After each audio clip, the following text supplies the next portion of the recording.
반갑습니다. 자, 오늘은 이 절대 진리와 상대 진리에 대해서 설명을 한번 해볼까 합니다. 이제 모든 경전은 문자화되어 있다 그랬죠. 문자화되어져 있다. 근데 또 문자화되지 않는 경전도 있는데 그것을 우리는 자연경이다 이렇게 표현을 했었죠. 오늘은 이제 절대 진리와 상대 진리를 이야기할 건데요. 자, 절대 진리에서 절자와 상대 진리에서 상자 하나씩을 떼 가지고 앞자를 따오면 절상법. 예, 절대 진리와 상대 진리는 어떻게 생겼는가? 예, 이것을 한번 간단하게 짧게나마 알아보도록 하겠습니다. 영 공부를 할 때도 이것이 필요하고요. 신에 대해서 공부를 할 때도 이 진리 부분이 반드시 정확하게 알고 넘어가야 돼요. 이게 애매모호하면 뒤에 가서 계속 애매모호해집니다. 이게 정확하게 되면 이것이야말로 정말 과학이구나. 굉장히 중요한 것이구나. 모르고 믿으면 미신을 믿는 거지만 알고 믿으면 미신이 아니죠. 죽을 때까지 공부하고 죽을 때까지 신앙생활을 했는데 모르고 믿었다면 우리는 생각 좀 해봐야 됩니다. 그럼 절대 진리가 뭐냐? 그러면 절대 진리가 있고 상대 진리가 있다고 그랬죠. 자, 절대 진리의 조건, 상대 진리의 조건이 있습니다. 절대 진리의 조건은 세 가지가 있는데요. 첫째는 하나다. 절대 진리는 하나밖에 없습니다. 예를 들어서 하나님, 그러면 하나님은 한 분이 뿐이요. 근데 둘, 셋, 넷, 하나님이 두 명이고 세 명이고 네 명이고 막 그러면 어떨까? 부처님 아버지, 부처님 어머니, 부처님 할아버지. 예, 그렇게 되겠죠. 하나님 아버지, 하나님 어머니, 하나님 할아버지, 하나님 아들, 하나님 딸 이렇게 되겠죠. 예, 그래서 그렇게 여러 개 있는 것을 상대 진리다 이렇게 표현을 합니다. 절대 진리는 하나밖에 없다는 거죠. 자, 절대 진리의 조건 중에 하나다. 두 번째가 영원하다. 그것은 영원해야 돼요. 100년이 지나든 1000년이 지나든 망년이 지나든 10억 년, 100만 년이 지난다 하더라도 전혀 변함이 없어야 됩니다. 만일에 이것이 변화가 있다. 100년 전에는 이랬는데 지금은 이렇게 변했다.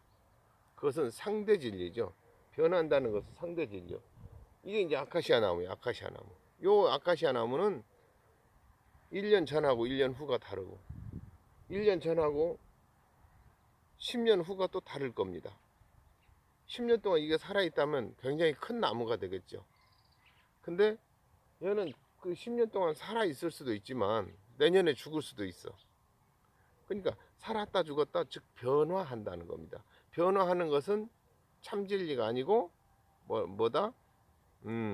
상대 진리다 이렇게 표현합니다. 자, 절대 진리라는 것이 있고 상대 진리라는 것이 있는데 그 다음에 세 번째가 변하지 않는다. 그러니까 절대 진리는 하나밖에 없는 것이고 영원한 것이고 그 다음에 변하지 않는 것이다. 이 조건이 맞아야 돼요. 근데 이 세 가지도 결국은 하나입니다. 하나다, 영원하다, 변하지 않는다는 것도 사실은 하나예요. 예, 같은 것을 이야기하는 겁니다. 이쪽에서 이야기하고 이쪽에서 이야기하고 이쪽에서 얘기는 하지만 화살표는 한 군데를 향해 있다는 겁니다. 달을 보고 손가락질을 하면 달을 봐야지 손가락만 쳐다보고 진리가 여기 있어? 달이 여기 있어? 없구만! 이게 아니라는 겁니다.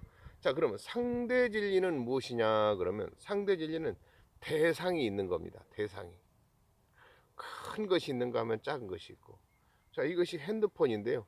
자, 핸드폰이 있는가 하면 핸드폰의 종류가 여러 가지죠. 그러니까 대상이 있는 거예요. 이 나무는 어때요? 이 한 그루만 있는 것이 아니라 이 산에 지금 뒤에 보이는 나무만 해도 굉장히 많아요. 여러 그루가 있어요. 그러니까 상대한 이 나무는 작지만 저기 있는 나무는 이것보다 훨씬 더 커. 이게 비교할 수 있는 거죠. 상대할 수 있는 거죠. 그런데 절대 진리는 상대할 수가 없다라고 하는 겁니다. 그러니까 상대 진리는 여기에서 보면 하나가 아니고 여러 개다. 진리는 하나가 아니고 여러 개다. 이것은 무슨 진리냐? 상대 진리다. 두 번째, 영원하지 않다. 이 나무는 영원하지 않습니다. 계속 변합니다.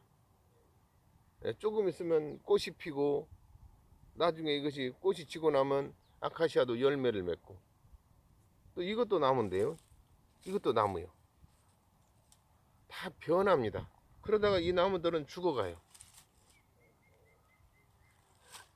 이 나무들은 결국은 죽어갑니다. 예. 언젠가는 죽어. 이게 변한다는 거예요. 살았다가 죽는다는 거예요. 우리도 내 모습도 어렸을 때는 꼬맹이 이면했어. 근데 조금 더 나이가 먹으니까 이만큼 몸이 커졌어. 나중에 지금은 나도 이제 나이가 60이 넘었어. 60이 넘어가고 있어. 그러면 이만큼 더 늙었다 이 말이야. 젊었다가 어렸다가 젊었다가 늙었다가 이렇게 변하는 겁니다. 자, 절대 진리라는 것이 있고 상대 진리라는 것이 있는데 이것을 정확하게 알아야만이 어디 가서 속지 않고 구분을 할 수 있습니다. 이걸 모르면 1000년, 10,000년 동안 세상을 산다 하더라도 절대 진리를 알고 살 수는 없습니다. 그 사람은 모르고 사는 사람이지 알고 사는 사람은 아닙니다.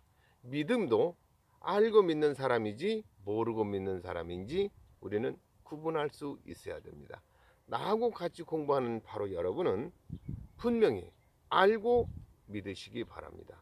모르고 평생을 믿겠습니까? 알고 평생을 믿겠습니까? 아는 것과 모르는 것은 엄청난 차이가 있습니다. 반드시 알아야 됩니다.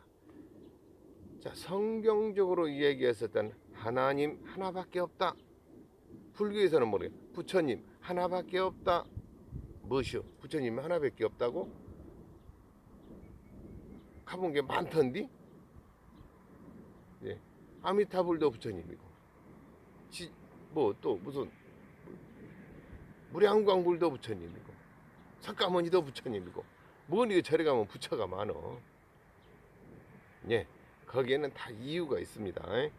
자, 그리고 이제 이것을 법신불이다 그러죠. 절대 진리는 법신불에 해당하는 겁니다. 석가모니 부처님은 상대 진리에 해당하는 겁니다. 절대 진리에 해당하는 것은 법신불, 비로자나불이라고 그러죠. 비로자나불, 파이로자나. 예. 그래서 절대 진리를 얘기할 때에는 비로자나를 얘기하는 것이다. 그러니까 브라우만이다. 브라우만. 나는 아트만이죠. 브라우만은 하늘의 주인이고 나는 피조물이다. 예, 하늘의 주인이 아니라 온 우주의 주인인 거죠. 예, 그런데 그것이 우리에게 또 그대로 들어와 있어.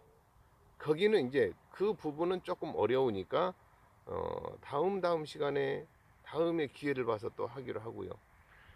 어쨌든 기본적으로 알아야 될 것은 기독교나 천주교나 불교나 원불교나 저는 근본적인 그 대상은 다 똑같다고 봅니다. 이론상이라는 거 있죠. 이론상이라는 것은 진리를 얘기하는 거예요. 이론이라는 것이 있고 이론상이라는 것이 있죠. 이론은 진리 그 자체 비로자나 법신부를 얘기하는 것이고, 이론상 이렇게 만들어진 이론상이라고 하는 것은 모양과 형상이 존재하는 거예요. 저번 시간에 이야기를 했죠. 자, 모양과 형상이 존재하는 것과 모양과 형상이 존재하지 않는 것이 있다. 모양과 형상이 존재하는 것은 상대 진리에 해당하고, 모양과 형상이 없다라고 하는 것은 절대 진리에 속한다. 과연 나는 절대 진리에 대해서, 상대 진리에 대해서. 자, 사랑도 마찬가지입니다. 절대 진리는 신의 사랑입니다. 즉 부처님의 사랑이고 부처님의 은혜입니다. 그리고 이것은 하나님의 사랑이고 하나님의 은혜이고 은총인 것입니다. 그것을 내가 제대로 받았는가? 다 받고 있어요. 종교하고 상관이 없어요. 누구나 믿는 사람이든 안 믿는 사람이든 똑같이 하늘의 진리는 우리에게 주어집니다. 하늘에서 비가 올 때 내가 너 이쁜 게 요놈 너한테만 내가 비를 많이 내려줄게, 이게 아니죠. 하늘은 근본적으로 다 똑같이 대해줍니다. 근데 내가 어떻게 하느냐에 따라서 달라지죠. 자, 사랑에도 두 가지 종류가 있는데 절대 사랑이 있고 상대 사랑이 있다. 절대 사랑은 대상을 봐가면서 사랑을 하는 것이 아니라 조건이 없어요. 조건이 없는 것을 뭐라고 그러냐면 없을 무자를 써서 무조건이다. 무조건 사랑하는 겁니다. 절대 사랑은 무조건 사랑하는 거예요. 근데 상대 사랑은 뭐예요? 상대 진리는 봐가면서 사랑하는 거예요. 너는 아이고 이쁘다, 너는 아이고 밉다, 너는 아이고 그냥 그저 그렇다, 이렇게 구분을 해가면서 하는 것이죠. 이것은 상대되는 것이고 상대 진리이고 상대 사랑인 겁니다. 자, 이렇게 이야기하는 것이 분명하게 안다면 내가 와이셔츠를 입는다 그러면 단추를 끼워야 되죠. 위에서부터 차근차근 끼워 가지고 맨 밑에까지 끼운다면 양쪽 끝이 쫙 딱 들어맞습니다. 근데 하나를 단추구멍 하나는 위로 가고 하나는 밑으로 가고 해서 이렇게 달았다, 이렇게 단추구멍을 끼웠다, 그러면 끝에 가서 안 맞아요. 절대 안 맞습니다.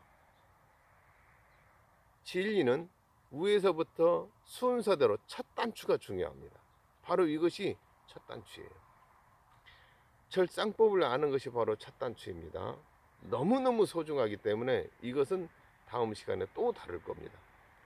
그러면 이 절대 진리의 작용은 어떻게 하는가?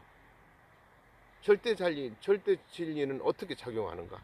이것도 또 설명을 하는 그런 영상을 따로 만들도록 하겠습니다. 깨달았다. 깨달은 사람은 어떻게 살아야 되는가? 깨달았으니까 자유자재하나요? 마음대로 모든 것이 다 되나요? 천만의 말씀 만만의 콩떡 안 됩니다. 자, 육신을 가지고 있는 한 물질의 한계를 뛰어넘을 수 없다.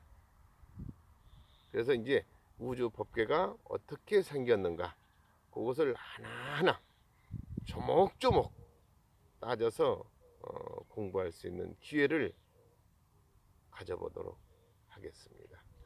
또 오늘 또 이제 시간이 다 돼서요, 여기서 마무리를 해야 될 것 같은데 정리하고 마무리하겠습니다.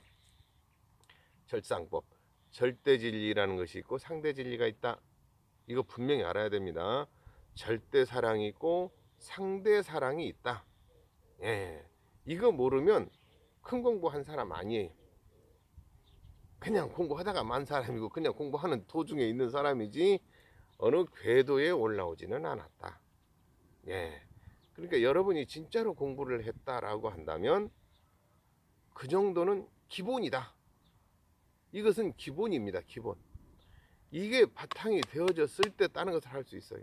1, 2, 3, 4, 5, 6, 7, 8, 90을 알아야 더하기도 하고 빼기도 하고 나누기도 하고 무슨 미분적분도 하고 그러는 것이지, 1, 2, 3, 4, 5, 6, 7 숫자도 몰라. 그런데 수학 박사가 될 수 있습니까? 더하기 빼기 할 수 있나요? 못합니다. 1, 2, 3, 4를 알아야 더하기도 하고 빼기도 하는 것이지, 글씨를 읽을 줄 알아야 책도 보고 이 책도 보고 저 책도 보고 보는 것이지, 글씨를 읽을 줄 몰라. 그러면 아무리 좋은 책을 갖다 줘도 못 읽어. 그냥 종인가 보다, 글씨인가 보다, 까만 것은 글씨요 하얀 것은 종인가 보다, 그 정도밖에는 모르는 거예요. 진리라는 것을 공부를 할 때 분명하고도 명확하고도 확실하게 알아야 됩니다. 저하고 같이 공부하시는 여러분은 반드시 뚜렷하게 아셔야 됩니다. 자, 오늘의 영상은 여기서 마치고요. 다음 시간을 또 기대해 주시기 바랍니다.